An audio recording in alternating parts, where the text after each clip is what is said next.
Earthbound by Artemis Greenleaf.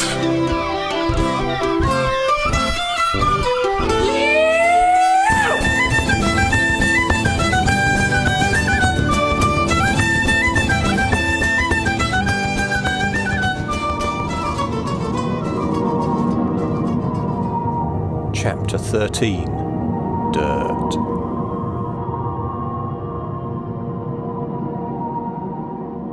I glided down the motorway until I found an exit for Cambridge town centre. I followed that, and someone must have been looking out for me, because I was on Trumpington Road. By now, the very last of the lingering twilight had gone, and it was full dark. Evergreen trees on the right side of the road cast inky pools of shadow on the sidewalk. The left-hand side of the road was bordered by a meadow. It wasn't long before I came up to a locked gate. The sign read, Cambridge University Botanic Garden. I looked through the fence. The pale path was quickly swallowed in the dark of the wood, which stretched towards infinity in this deep night. I looked up. Even the stars were pale and far away. This was no time to stop and contemplate the sky. I glided down the sidewalk. Finally, I came to an office block. The address was 1950. I crossed the street. A few blocks down, I found it. 1801 Trumpington Road. I wish I could say a cold shiver ran up my spine, but it didn't. I don't have a spine. It seemed like it should have been scary or exciting or fun. I didn't feel any of those things, so I just went inside. HP Productions was on the 3rd floor. I wasn't sure how to work the elevator, so I floated up the stairs and passed through the door. The building looked better on the outside than the inside. A few dull fluorescent lights lit the dingy and well-worn carpet. None of the doors had windows, just little metal signs saying the name of the company. At last I found HP Productions. I listened at the door and I heard voices. I went through the wall of the office next door, Singletary and Gromit Solicitors, and listened at the wall. Listen isn't exactly right. I stretched my hands and felt for the vibrations of voices or thoughts. Like an echolocating bat, I could tell if they were near or far. I went along the partition until it was quiet. Then I poked my head through the wall. I was in a cupboard. I listened again. Nothing. I pushed just my face out, just under the handle. The room was dark. A dim shaft of light crept under the closed office door, a dozen feet away. I passed through the side of the cupboard and listened at the office door. It was quiet, so I gingerly eased my face through the door. An empty hallway. Good. I came on through. I didn't want to run into Paris. I had no idea if he hangs about, or only comes when he is called. I glided down the corridor towards the open door. A pallid glow hesitated around the doorway before faltering into the musty hall. I sensed voices, so I hid in the shadows. Rodney Aldrich sat at a card table, cloak draping artfully from his shoulders. Half of a purple taper flickered on a silver candlestick in front of him. A woman sat across from him. She wasn't elderly, but she was older than Aldrich, and she was dripping in jewels. Aldrich was wearing his usual spandex tights and a skin-tight shirt. He held both of her hands in his and looked deep into her eyes. A bored-looking ghost sat on a stack of boxes near the far door. Big, frizzy hair curled just below his shoulders. There was a lot of lace at his throat, and it looked like he was wearing a coat dress with long shorts underneath. Big, lacy ruffles fell out of his sleeves. Those pointy-toed shoes must have been so uncomfortable when he was alive. I didn't think the heels added much to his look. Was that a run in his stocking? Don't worry, Gladys, my dear. We'll find where your late husband hid those stock certificates, purred Aldrich. Well, if we don't, I'm ruined. You do know how much a flat in Mayfair costs? She glanced at her surroundings. No, of course you don't. I sensed him bristle at that remark, but he didn't show it. Let's see if my spirit helper can be reached. Perry, can you hear me? Come to me, I need your help. Name? Asked the bored-looking ghost, somehow managing to look even more bored. Oh, my friend, how good of you to come to my aid. We must find a Mr. Herbert Swinsdale, only recently deceased. His dear and beloved wife cannot find some of his business papers that she needs. Can you locate him? Mon Dieu, I will try, replied Paris, shaking his head. Paris faded away. Rodney patted the woman's hands. It won't take him long, it never does. Would you care for anything? A cuppa? Or perhaps some sherry? The woman scanned the cluttered room and threadbare furniture. No, thank you, dear. Paris reappeared. This time he was smiling. I have found the monsieur. When he stopped laughing, he says that Madame is the most self-centered, empty-headed fool he's ever had the misfortune to meet. He gave the stock certificates and most of his cash to the Greater London Orphanage before he died. Aside from a trust fund he left for the care of the country estate, she hasn't a sou. He said she'd best hurry and remarry before her looks are completely gone. Otherwise she'll be taken in laundry, and it will serve her right. His words. Aldrich gnawed at his lower lip. Oh, dear. He patted her hands again. Gladys, darling, Bert says the money's all spent. He did so love dressing you in fine clothes and jewels. His greatest wish is for you to remarry as quickly as possible to preserve your social standing. Tears moistened in her eyes. Whether it was because she had found out she was broke, or because she was touched by Aldridge's story, I can't say.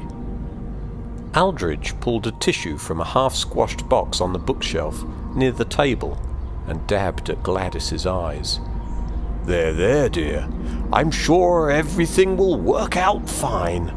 Now, I've got another appointment, so you'll have to excuse me.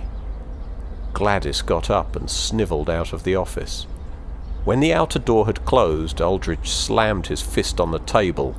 Why does this always happen to me? I'm not running a bloody charity shop, am I? Greed. Good to know. Unfortunately, I don't think the 15 euros Sheridan has hidden in her sock drawer will be enough to pay him to go away. Come on, Rodney. Show me something I can use.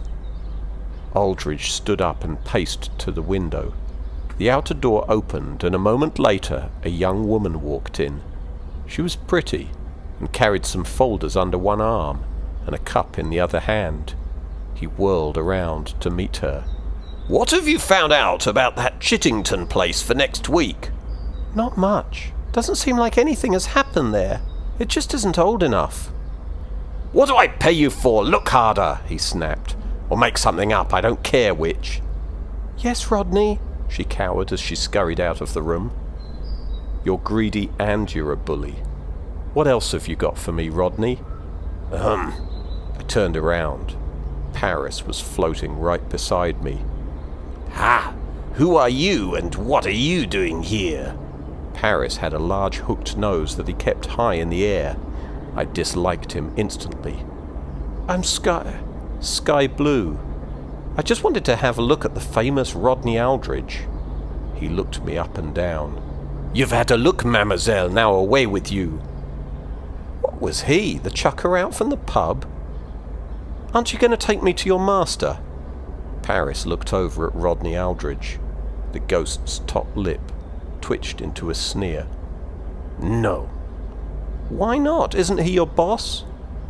Paris cringed. No, certainly not. He spat out the words as if they tasted bad. He obviously didn't care for Aldridge either. Then why do you work for him? I tried to sound sweet and caring. Maybe I could get him to help us out. A deep, booming laugh shook the air. Even Aldridge looked around. I can answer that for you, girl. A large African man materialized next to Paris. Paris turned his head away, not willing to acknowledge this new ghost. I was fascinated by his bright blue tunic. It had embroidery all around the neck and thin, dark, vertical stripes.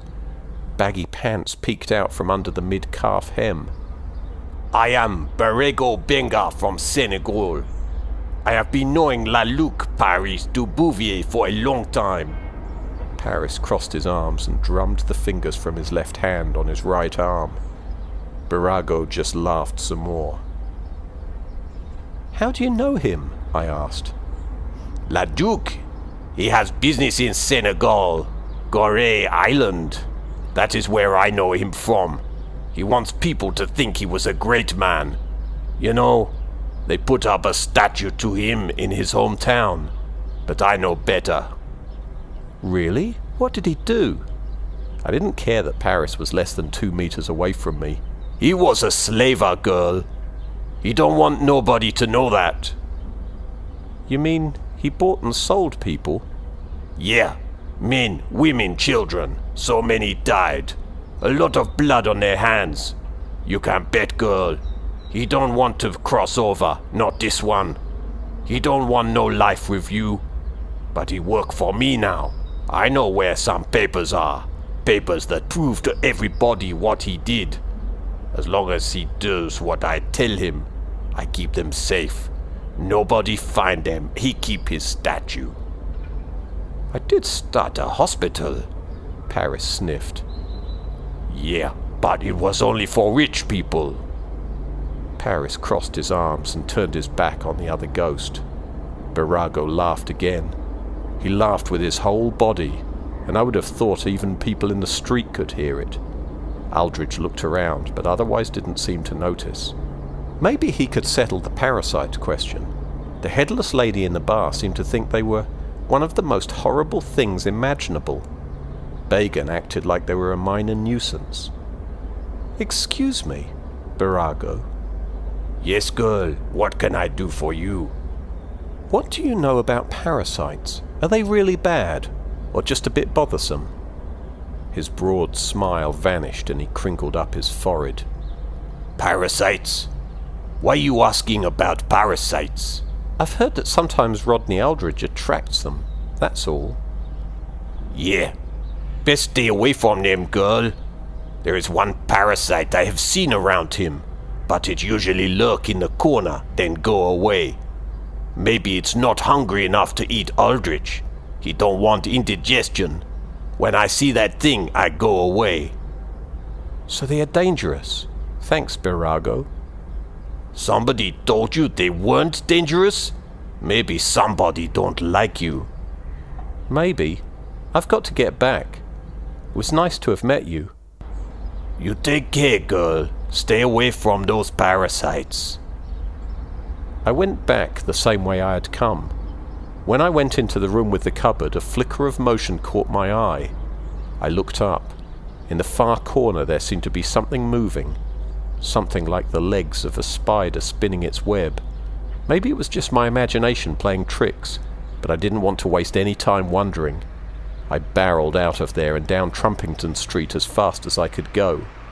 When I got to the sign that read Cambridge 4, I started looking around for the ley line. When I found it, I felt all over it for a door. Nothing. Other side? I walked along the side of the line, pushing it with my hands. Suddenly the wall gave way and I tumbled inside. The ley line pulled me along faster and faster. I went halfway to the St. Michael's intersection upside down and backwards. I found that I could go in the middle and go faster, or on the side and slow down. I could stop altogether if I touched the wall. I flew down the lay until I saw a deep purple glow. I pushed myself to the right and made the turn. I wasn't sure how I was going to get home from Knocknarea, but I would soon find out. The first thing I saw when I climbed out of the ley line in Knocknarea was a huge grey pile of rocks. It must have been 3 stories tall, and I was right at the base of it. "It's called Maeves Can." Bagan was sitting there, legs stretched out, leaning back against the stones. He was stroking a fuzzy terrier with his left hand. "Dogs seem to like you," I said warily. Bagan shrugged. "I'm a likeable fella." I looked at him sitting there against those cold grey rocks, and there was something heartbreaking about him. Maybe it was his sunken eyes. I imagined they would have been blue when he was alive. Perhaps it was his cheeks that were so hollow they could not be disguised by his shaggy beard, or his ragged clothes that hung limply off his gaunt frame. He always looked like he needed a hug and some food. He was a likeable fellow, but I could still hear Barago's words. "Maybe someone don't like you." "So what did you find out, Sheila, while you were in the Bunyip's lair?" I think he was a bit angry with me. Something hung in the air between us, an invisible barrier I couldn't hope to penetrate. I walked over to him and sat down. The dog growled at me. I moved a few feet back. "Aldrich is a greedy caffler who doesn't care about anyone but himself." That was all I had, really, and it would have to do. How could I use that against him and stop him coming to our farm? "And that surprises you?" Bagan asked. "Maybe you're right. He's nothing but a fraud and a fake, and I shouldn't be so fussed about him coming to the farm. I still don't like it, but maybe it's not such a biggie." His beard moved a bit, so I think he must have smiled. "Ready to go home, then?" "More than ready." That was absolutely true, anyway. He stood up, and the terrier disappeared with a small whine. "Follow me, Sheila." We walked about a fourth of the way round the cairn.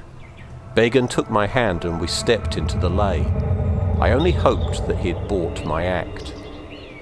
The first thing I did when we got back to the farm was to look in on Sheridan. Guilt prodded me. I hadn't been paying enough attention to her since this whole Rodney Aldridge disaster came up. Her room was dark, and there was a lump under her covers. I thought she must be fast asleep. I turned to go, but I heard some scrabbling noises coming from her closet. I went to check it out.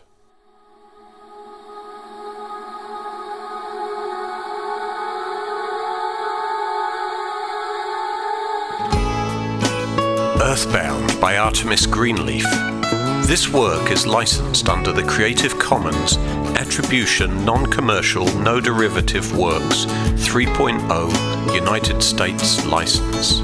Environmental sound effects used in this podcast were provided by www.freesound.org. Please check artemisgreenleaf.com for details of specific samples used.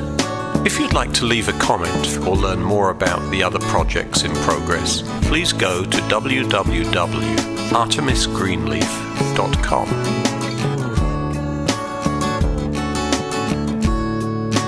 Dandelion girl, watch her play on a summer's day.